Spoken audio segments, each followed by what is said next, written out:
요즘 뉴스를 보면 2030 젊은이들이 크게 관심 갖는 것 중에 하나가 소위 가상화폐입니다. 비트코인 혹은 알트코인, 잡코인 여러 가지 이름으로 불리는데 광풍이 불 정도로 2030 젊은이들이 여기에 돈을 많이 넣고 있어요. 비트코인은 아시는 것처럼 가상화폐입니다. 실제 돈이 아니에요. 눈으로 만질 수 없고 볼 수가 없어요. 근데 하여튼 인터넷상에서 가상 공간에서 이게 어마어마한 돈이 되는 거죠. 그래 1비트 한 쪼가리입니다. 요게 8천만 원, 7천만 원, 5천만 원, 하루에 1,000만 원 올라갔다 내려갔다 이런 일이 지금 세계적으로 일어나요. 이게 너무 비싸니까 이런 수천만 원, 5천만 원, 8천만 원짜리를 살 수 없으니까 이제 그와 유사한 대체 코인들이 많이 등장을 했습니다. 우리나라도 100개, 200개가 넘는 거로 신문에 보면 나와요. 이제 알트코인이라고 하는데 얼터너티브 코인이라는 거죠. 대체 코인이 우리나라도 수백 개가 지금 시중에 주식시장에 깔려 있습니다. 이거는 문제는 주식은 이제 오전에서 오후까지 몇 시 딱 하고 이제 마감하잖아요. 근데 코인 이 시장은 24시간 돌아가는 거 이게요. 세계적으로. 그러니까 젊은 애들이 직장에 가서도 짬만 나면 핸드폰 갖고 이거 다 하고 집에 와서도 또 밤에 잠 안 자고 이거 이제 만지작거리다가 돈을 막 넣었다가 돈 날리고 이런 일들이 지금 2030 세대에 엄청난 문제로 부각이 되고 있습니다. 이게 너무나 문제가 되니까 정부에서도 당국 담당자가 우리 책임 못 진다라고 공식적으로 좀 말을 하고 이런저런 반발이 있고 아주 복잡한 일들이 있습니다. 근데 이런 것에 이제 많은 젊은이들이 열광을 하는 것은 여러 가지 이유가 있죠. 낚시성 기사들이 많이 떠요. 어떤 사람이 100만 원 투자해서 일주일 만에 1억 벌었다. 이런 글들이 인터넷에 떠돌거든요. 그거 보면은 눈이 정말 그죠? 커질 수밖에 없잖아요. 이거는 이건 99.99% 이거는 다 낚시성이거든요. 다 이건 믿기가 하는 건데 하여튼 이제 젊은이들이 급한 마음에 그런 것에 휘둘려서 지금 이 알트코인 비트코인 그래도 믿을 만한 것 같은데요. 이제 알트코인은 이게 상당히 문제가 있는 쪽에 많은 사람들이 좀 투자를 하고 하는 일들이 있습니다. 이 문제는 이 젊은이들이 누가 그랬대, 누가 성공했대 이런 말 한두 마디를 듣고 마음이 동해서 조급한 마음에 있는 돈 없는 돈을 갖다가 끌어 넣는 데 문제가 있어요. 성공할 확률은 거의 없습니다. 저도 제 주변에 옛날부터 주식 전문가들 제가 이렇게 아는 분들이 있어요. 은행 다니고 또 누구도 이렇게 조금 부모님께 들은 얘기도 있고 본인에게 듣는 얘기도 옛날부터 가끔 있는데 주식 전문가도 이게 돈 벌기가 쉽지 않더라고요. 저도 제가 아는 사람 몇 사람 있습니다. 전교회에 있던 분들. 하여튼 엄청 큰 손실을 보고 좀 고생하는 분들 제가 여러 달고 있거든요.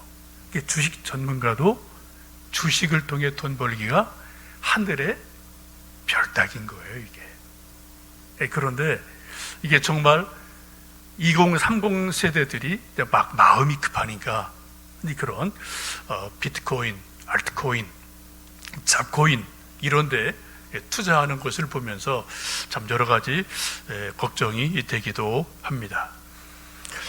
문제는 그들이 깊이 연구하지 않고 전체를 살펴보지 않고 상고하지 않고 그냥 누구 말 한마디 두마디 혹은 인터넷 떠도는 말 한두 개 가지고 마음이 동해서 하는 일들이 많다. 거기에 문제가 있다고 봅니다. 오늘 성경 말씀 보시면 11절, 12절에 우리가 믿음 생활을 잘 하기 위해서 주의해야 될 세 가지 단어를 알려주고 있습니다. 우리 한번 12절 말씀을 10절, 11절 말씀 읽어보십니다.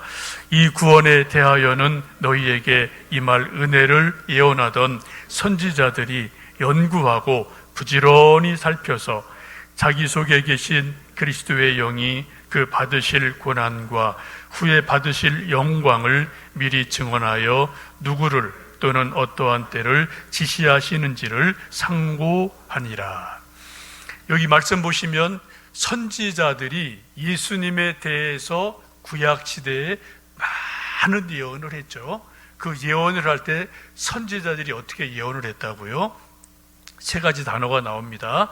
연구하고 부지런히 살피고 상고해서 예수님에 대해서 예언의 말씀을 했다라고 말씀합니다. 구약에 수많은 예언자들, 선지자들이 나오죠. 이분들이 예수님이 앞으로 언제 오십니다, 어떻게 오십니다, 수십 수백 가지 예언이 직간접적으로 있어요, 구약에. 근데 이런 말씀을 예언할 때 그냥 예언한 것이 아니라는 거예요. 그러니까 기계적으로 예언한 것이 아니라는 겁니다. 어떻게요?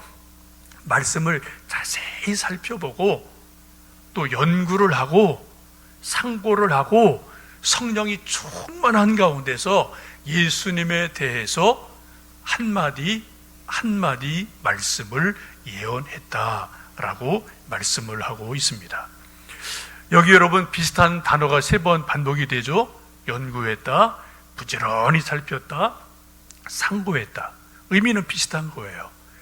왜 이 동일한 비슷한 단어를 3번이나 연거퍼서 말을 했을까요? 그만큼 중요하다는 겁니다. 우리는 이 말씀 속에서 우리가 신앙생활을 하고 성경을 읽고 예수님을 알아가는 어떤 자세를 엿볼 수가 있습니다. 우리가 믿음 생활을 더 건강하게 복되게 잘 하려면은 연구하셔야 돼요. 성경을 연구하셔야 돼요. 자세히 살펴보셔야 돼요. 상고하셔야 돼요. 상고는 자꾸 리마인드 한다는 거죠. 자꾸 반복해서 묵상하고 상고해 보셔야 돼요. 한 번 읽는 거로 지나가지 않고 한 번 듣는 거로 지나가지 않고 여러 번 크로스 체크를 하는 것처럼 우리가 반복해서 연구하고 상고하고 부지런히 살펴볼 때 하나님의 말씀이 비로소 이해가 되고 믿어지고 그 속에 있는 하나님의 능력을 우리가 맛보고 체험할 수 있는 줄로 압니다. 지금 베드로가 그렇게 말씀하잖아요. 여러분 우리가 잘 아는 발명왕 하면은 에디슨이라는 분이 있죠. 이분이 수많은 것을 발명했습니다. 그 중에 하나가 우리가 지금 쓰고 있는 이 전등도 그분이 만들어낸 거죠. 물론 그 앞에 어떤 분들이 만들어냈어요. 이거를 정말 실용화시킨 분은 에디슨이지 않습니까? 여러분 이제 옛날 기억나시나요? 요만한 알전구, 백열전구 우리가 쓰던 때가 있는데 그 백열전구 보면은 이렇게 텅스텐이 이렇게 이제 필라멘트가 있어서 쓰고 또 끊어지면 또 이제 딸랑딸랑 소리 나고 또 갈아 끼고 했던 시절이 있습니다. 에디슨입니다. 저분이 저 백열 전구를 실용화시킨 것을 이제 사진 찍어 놓은 겁니다. 이 백열 전구를 이제 그 전에 누군가가 만들었어요. 이것이 이제 거의 빛이나 이런 게 바라지 않고 또 너무 짧게 이제 이 필라멘트가 끊어지니까 사용할 수 없었는데 이 에디슨이 이것을 가지고 하여튼 연구를 하고 연구를 해요. 1600여 가지의 소재를 가지고 저 안에 있는 필라멘트를 만드느냐고 수많은 노력을 합니다. 머리털도 써보고 조수 턱수염도 써보고 또 면 실가락도 써보고 하여튼 이런저런 1600가지의 소재를 가지고 이리저리 실험해 보는데 만족할 만한 답이 나오지를 않습니다. 여러분 우리가 잘 아는 것처럼 에디슨이 한 말이 뭡니까? 천재는 99%의 땀, 노력과 1%의 영감이다 라는 말을 하죠. 하여튼 무진 애를 쓰고 여기저기 다 연구하다 이게 답이 안 나오니까 막 세계를 찾다가 하나의 좋은 힌트를, 아이디어를 얻게 됩니다. 일본에 있는 대나무가 이게 좀 탄소로 되어 있으니까 이게 아주 오래 간다, 이런 소식을 듣고 연구원을 보내고 본인도 가서 연구를 하게 됩니다. 1880년에 일본에 가서 대나무를 태워서 이렇게 탄소를 만들어서 전구 속에 넣어서 실험을 해보니까 이게 1200시간까지 가는 거예요. 그전까지는 몇 시간 못 갔거든요. 1884년에 이거 2배가 뛰어서 2450시간까지 가는 그러한 놀라운 성과를 만들어 냅니다. 이게 이제 나중에 이제 또 발전을 해서 텅스텐 필라멘트가 나오죠. 여러분 잘 아시는 것처럼 요거 나오기 전까지 한 10여 년을 대나무로 만든 필라멘트를 사용을 했어요. 그만큼 대나무가 나름대로 유익한 그런 일을 해 주었습니다. 이것을 기념하기 위해서 일본에 보면은 이제 교토에 가면은 저런 에디슨 기념비가 서 있는 것을 여러분 보실 수가 있을 겁니다. 여러분, 에디슨도 천재지만 그분이 한 번 척해서 발명해낸 게 거의 없어요. 수십 번, 수백 번 살펴보고 연구하고 상고하고 또 되돌아보고 이런 것들을 수백 번씩 해서 뭔가 하나를 만들어냈고, 지금 우리가 보는 것처럼 다 우리가 이제 조금 개조된 이제 또 진보된 LED 우리가 등을 사용합니다. 여러분, 에디슨도 뭐 했다고요? 연구했다. 부지런히 살폈다. 상고했다. 그래서 뭔가 하나를 몇 년 만에 하나를 만들어낸 일들이 있었습니다. 오늘 성경 말씀 보시면 베드로도 구약의 예언자들이 예수님에 대해서 예언할 때 그냥 말을 쏟아낸 게 아니다. 기도하고 하나님께 집중하고 이미 기록된 모세오경이나 여러 말씀들을 연구하고 살펴보고 상고한 가운데 하나님의 지혜를 얻어서 성령의 말하게 하심을 따라서 예수님에 대해서 말씀했다라고 성경은 말씀하고 있습니다. 이 말씀을 보면 우리가 믿음 생활하는 마음의 자세, 특별히 성경을 읽는 마음의 자세가 어떠해야 될 것인가를 잘 말씀해 줍니다. 여러분, 성경 읽으실 때 어떻게 읽으십니까? 눈으로 물론 읽으시죠. 앉아서 읽으시죠. 또 때로는 귀로 오디오 들으실 때도 있죠. 다 훌륭하고 잘 하시는 겁니다. 근데 어쩌면 우리들 마음속에 좀 바쁘면 그냥 성경 읽는 거 넘어가고, 또 그냥 마음이 좀 불편하면은 성경 읽는 거 그냥 건너가고, 그냥 어떤 때 읽어도 그냥 너무 쉽게 시간이 좀 남으니까 좀 할 일이 없으니까 성경이나 읽어볼까, 그런 마음으로 혹시 우리가 성경을 읽고 있지 않는지 생각을 해 보시면 좋겠습니다. 우리가 성경 읽을 때 어떻게 해요? 오늘 본문에 있는 것처럼 연구하고 부지런히 살피고 상고하는 마음으로, 하나님의 은혜를 구하는 마음으로 성경을 읽으셔야만 될 줄로 압니다. 잠언 2장에 보시면 이렇게 말씀합니다. 은을 구하는 것 같이 그것을 구하며 감추인 보배를 찾는 것 같이 그것을 찾으면 여호와 경외하기를 깨달으며 하나님을 알게 되리라. 어떻게 해요? 은을 구하는 것처럼, 금을 구하는 것처럼 부지런히 하나님을 찾고 은혜를 찾으면, 성경 말씀 읽으면 어떻게 해요? 그 속에서 은을 찾으리라. 하나님의 은혜를 알게 되리라고 말씀하고 있습니다. 여러분, 하나님의 모든 약속은, 하나님의 모든 능력은, 하나님의 모든 신비는 기본적으로 어디에 있습니까? 성경 말씀에 다 있어요.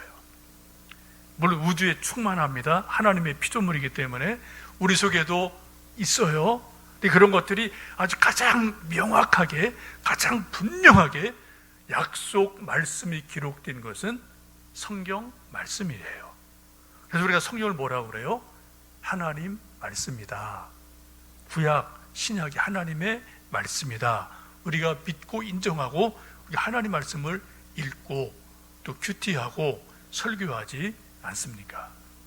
여러분, 정말 하나님이 약속하신 능력, 은혜, 신비, 여러 가지 귀한 것들이 성경에 있음을 생각하시며 마치 금을 캐는 것처럼, 은을 찾는 것처럼 성경을 읽고 연구하셔서 이 말씀 가운데 하나님의 은혜를 체험하시기를 축복합니다. 여러분, 그런 체험이 다 몇 번 있으실 거예요. 성경을 읽다가 큐티하다 혹은 묵상하다 어떤 한 말씀이, 한 구절이, 어떤 한 약속의 말씀이 내게 딱 들어오는 느낌이 있을 때가 가끔 있어요. 여러분, 하나님의 말씀은 살아있어서 내 영혼 속에, 마음 속에 뭔가 강력한 능력으로 부딪혀 오면 그 순간 하나님의 말씀이 살아 역사하는 것으로 믿으시면 됩니다. 저도 그러한 일이 몇 번 있어요. 정말 한치 앞이 안 보이고 정말 답답하고 어떻게 할 수 없는 어떤 그런 상황 속에 있을 때 답답한 가운데 말씀 읽다가 한 말씀이 제 마음속에 하여튼 딱 다가와요. 뭐 그런 느낌이 뭔가 있어요. 그러면은 뭔가 하나님이 역사하시는 것을 이제 조금 시간 지나면은 좀 본 일이 참 저도 많이 있습니다. 여러분, 성경 읽으실 때 어떻게 해요? 연구하고 부지런히 살피며 상고하는 마음으로 읽으시기를 축복합니다. 골로새서 2장에 보시면 이렇게 말씀하죠. 예수님 안에 신성의 모든 충만이 육체로 거하신다. 하나님의 모든 신비, 모든 비밀, 모든 능력, 이런 것들이 어디예요? 성경 말씀과 동시에 어디에? 예수님의 육체에 다 있으시다 라고 성경은 말씀합니다. 예수님이 누구십니까? 말씀이 육신이 되오신 분이 예수님이잖아요. 성경 말씀과 예수님은 같이 가는 겁니다. 그래서 예수님 안에 하나님의 모든 신비가 있다라고 말씀을 합니다. 우리가 예수님의 십자가의 죽으심 또 부활하심의 신비를 우리는 다 알 수가 없어요. 우리 12절 말씀 한번 좀 읽어보실까요? 이 섬긴 바가 자기를 위한 것이 아니요 너희를 위한 것임이 계시로 알게 되었으니 이것은 하늘로부터 보내신 성령을 힘입어 복음을 전하는 자들로 이제 너희에게 알린 것이요 천사들도 살펴보기를 원하는 것이라. 여기 세 중요한 분들이 나옵니다. 구약에는 예언자들이 성경을 살펴보고 연구하고 상고해서 예수님에 대해서 예언의 말씀을 했어요. 때가 차면 예수님이 이 땅에 탄생하시고 오셨습니다.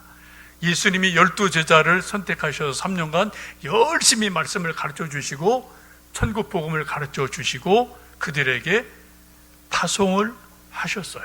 그래서 12절 말씀 보시면은 하늘로부터 보내신 성령을 힘입어 복음을 전하는 자들로 이제 너희에게 알게 하신다라고 말씀합니다. 이 중에 사도 베드로도 포함이 되는 거죠. 성령의 충만함을 입은 베드로가 사도행전 2장부터 전면적으로 나오죠. 그래서 방언으로 말씀을 전하고 또 복음을 전해서 예수님에 대한 모든 복음이 전파되게 됩니다. 그런데 놀라운 것은 12절 끝부분에 보시면은 천사들도 살펴보기를 원한다라고 말씀하고 있어요. 예수님의 십자가의 죽으심, 예수님의 부활하심, 이 신비가 얼마나 놀라운지 누가요? 천사들도 알고 싶어 한다. 천사들도 궁금증을 가지고 있다 라고 성경은 말씀을 하고 있습니다. 여러분, 천사는 창세기부터 요한계시록까지 계속해서 등장을 합니다. 예수님도 천사를 여러 번 말씀을 하셨어요. 지금 베드로도 천사를 이야기하고 있습니다. 우리가 천사를 눈으로 볼 수 없지만 천사는 분명히 실제하는 영적인 존재입니다. 천사는 영적인 지각이 있는 존재예요. 우리보다 훨씬, 소위 IQ로 따진다면 우리가 따라갈 수 없는 그런 존재죠. 또 천사는 인격적인 존재입니다. 하나님의 피조물로 인격적인 존재는 천사와 인간밖에 없어요. 우리가 인격적인 지성, 감정, 의지가 있죠. 천사도 마찬가지예요. 천사도 의지가 있으니까 불순종해요. 그게 누굽니까? 루시퍼예요. 그게 사단이지 않습니까? 천사도 기뻐하고 즐거워하는 그런 것들이 성경 보면은 나오거든요. 여러분, 이 대단한 영적인 존재인 하나님의 심부름꾼 천사도 예수님의 십자가의 죽으심과 부활하심이 얼마나 깊고 오묘한지 다 알 수 없어서 천사들도 알고 싶어 한다, 살펴보기를 원한다라고 말씀을 합니다. 한번 여러분, 예수님의 탄생부터 예수님의 죽으심, 부활 쭉까지 예수님 전체를 보시면 천사가 얼마나 많이 예수님의 생애 속에 동행을 하는지, 옆에서 수종 들고 도와주는지를 여러분 아실 수가 있습니다. 가브리엘 천사가 마리아에게 예수님의 수태하심을 고지하죠. 알려주죠. 얼마 있다가 약혼자 요셉이 마리아가 배가 불러오니까 막 갈등이 생겨요. 그때 어떻게 합니까? 주의 사자가 현몽하여 꿈에 나타나서 이것은 하나님 하신 일이다라고 알려주십니다. 예수님 탄생할 때 들 바깥에서 양을 치던 목자들에게 천사가 나타나서 지금 아기 예수가 탄생했다, 빨리 가봐라 해서 알려줘요. 그래, 목자들이 막 달려가서 아기 예수님을 보고 예수님 탄생하신 증인이 됩니다. 증인이 필요하거든요. 증인을 삼아 줘요. 또 예수님 성장하셔서 40일간 광야에서 금식 기도하실 때 말씀 보시면, 마태복음 4장 보시면은 천사들이 수종 들었다라고 말씀을 합니다. 예수님 겟세마네에서 마지막 잡히시기 직전에 피땀 흘리며 기도하실 때 천사들이 기도하시는 예수님을 도와드렸다, 그런 말씀이 있어요. 그런데 유일하게 예수님 십자가 달리실 때는 천사가 침묵을 합니다. 등장하지 않아요. 그리고 예수님 홀로 십자가 상에서 피 흘리시고 고통당하시며 죽으시는 일이 일어납니다. 3일에 부활하십니다. 부활의 현장에 누가 있었나요? 천사들이 있었어요. 마리아가 달려가 보니까 천사 둘이 무덤 이쪽 저쪽에 있는 것을 보고 또 예수님 부활하셨다라는 것을 마리아에게 알려주게 됩니다. 예수님 40일간 계시다가 부활 후 40일 계시다가 승천하실 때, 그때 누가 옆에서 동행을 합니까? 두 천사가 구름 타고 올라가시는, 승천하시는 예수님의 좌우편에 서서 바라보고 있는 제자들에게 너희가 어찌하여 하늘을 쳐다보고 있느냐? 지금 이 올리우신 예수는 너희가 본 그대로 다시 오실 것이다 라고 천사들이 제자들에게 위로하며 알려줍니다. 여러분, 성경을 쭉 보시면은 예수님 재림하실 때 어떻게 오시나요? 천사장의 나팔 소리와 함께 영광스럽게 오십니다. 여러분, 예수님의 전 생애와 사역 속에 천사가 계속 등장을 해요. 계속 옆에서 수종을 들어줘요. 천사는 하나님의 심부름꾼이죠. 예수님의 심부름꾼이에요.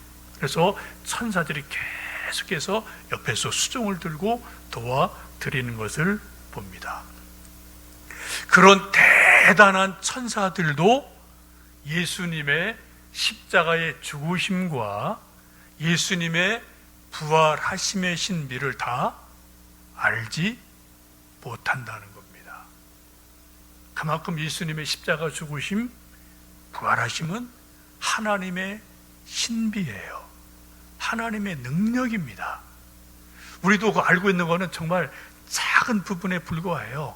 우리가 성경을 읽을 때, 성령께서 깨달음을 주실 때, 성경에서 우리 마음에 감동을 주실 때, 그때 우리가 조금 더 깊이, 조금 더 명료하게, 조금 더 깊이 우리가 그 예수님의 십자가와 부활에 대해서 알아가지 않습니까? 여러분, 오늘 베드로가 말씀한 이 말씀을 참 한번 기억해 보시고 집중해 보세요. 천사들도 더 알고 싶어하는 일이다 라고 말씀합니다. 아까 우리 찬송 25장을 부르셨는데요, 제가 2절을 한 번 더 불렀습니다. 가사를 보시면 이렇습니다. 면류관 벗어서 주 앞에 들이세, 그 손과 몸의 상처가 영광 중 빛나네. 하늘의 천사도 그 영광 보고서 고난의 신비 알고자 늘 흠모하도다. 여러분, 참 은혜로운 가사죠. 다시 한번요. 면류관 벗어서 주 앞에 들이세, 예수님의 손과 몸의 상처가 영광 중 빛나네.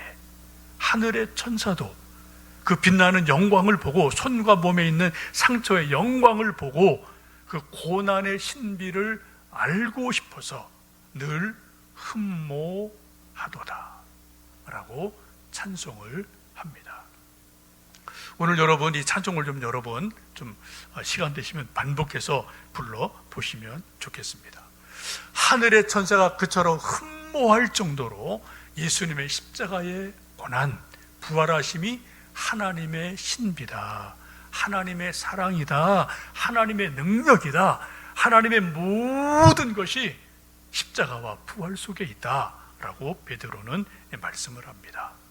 천사도 흠모할 정도로 알고 싶어 한다는 거잖아요. 여러분, 우리가 학교 다닐 때 가끔 이제 소풍을 가면은, 뭐 봄, 가을 소풍 가면은 보물 찾기를 하지 않습니까? 그래 종이에다가 뭐 이렇게 1등, 뭐 2등 써서 이렇게 돌 사이에, 나무 사이에 꽂아 놓으면은 점심 먹고 또 이제 보물 찾기를 하고 상을 주던 일들이 있습니다. 여러분 기억하시는 것처럼 이미 상은 다 준비가 되어 있어요. 보물찾기 할 때 공수표는 절대 없습니다. 그러면 큰일 나요. 욕먹어요. 진행자가. 큰일 나죠. 이미 다 상을 다 준비해 놓고 이만큼 쌓아놓고, 그리고 보물 쪽지를 다 숨겨놓고 찾는 사람은 그냥 맛 교환해 주는 거예요. 이게 보물찾기잖아요. 여러분, 하나님이 우리에게 주시기로 약속한 모든 복이, 모든 은혜가, 구원의 약속이, 세상을 이기는 능력이 다 성경 속에 기록이 되어 있습니다. 우리가 마치 보물찾기를 하는 것처럼 성경을 연구하고 부지런히 살피고 상고하고 성경을 더 읽고 읽어갈 때에 하나님께서 우리에게 마치 보물을 찾는 이에게 준비된 상을 주시는 것처럼 우리에게 하나님의 은혜를 주실 줄로 믿습니다. 그러한 삶을 살아가는 사람들은 그 밑에 있는 말씀처럼 마음의 허리를 동이고 거룩할 수 있는 가장 최선의 모습으로, 거룩한 모습으로 살아가며 하나님의 은혜 앞에 나가게 됩니다. 여러분, 성경을 정말 상고하고 부지런히 살피고 또 연구하시며 읽으셔서 하나님 말씀 안에 숨겨진 하나님의 은혜, 하나님의 보물, 약속, 능력을 누리시는 우리 모두 되시기를 주님의 이름으로 축복합니다.